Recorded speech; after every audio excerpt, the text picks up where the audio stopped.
Nous autres, habitants de cette planète, avons toujours cherché un sauveur. 90% des gens croient en l'existence d'une force supérieure. Et toute religion croit en une forme de figure messianique. Et lorsque ce sauveur consent à descendre sur Terre, on voudrait qu'il se soumette à nos lois? Nous devons comprendre qu'il y a révolution conceptuelle. Il nous faut aller au-delà de la politique. Cet individu est-il soumis à une quelconque contrainte morale? Nous avons le droit international sur notre terre. La moindre action est politique.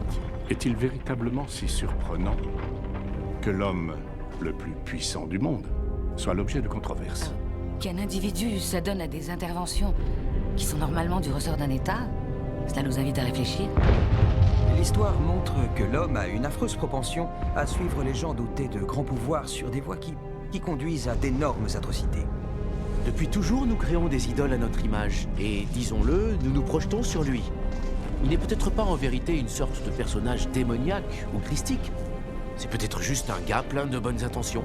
Nous avons affaire à un être dont l'existence même remet en cause l'ordre de nos priorités dans l'univers. Déjà, Copernic en son temps avait replacé le Soleil au centre de l'univers connu et ainsi rétrogradé la Terre. Et plus tard, l'évolution darwinienne nous a appris que nous n'étions pas exceptionnels sur Terre, que nous n'étions qu'une forme de vie parmi d'autres.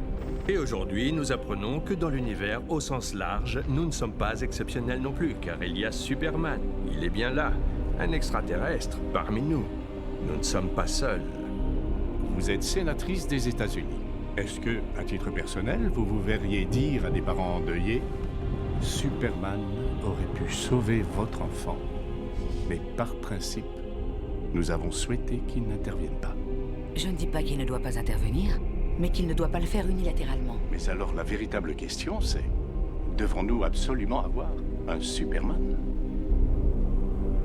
Mais nous l'avons.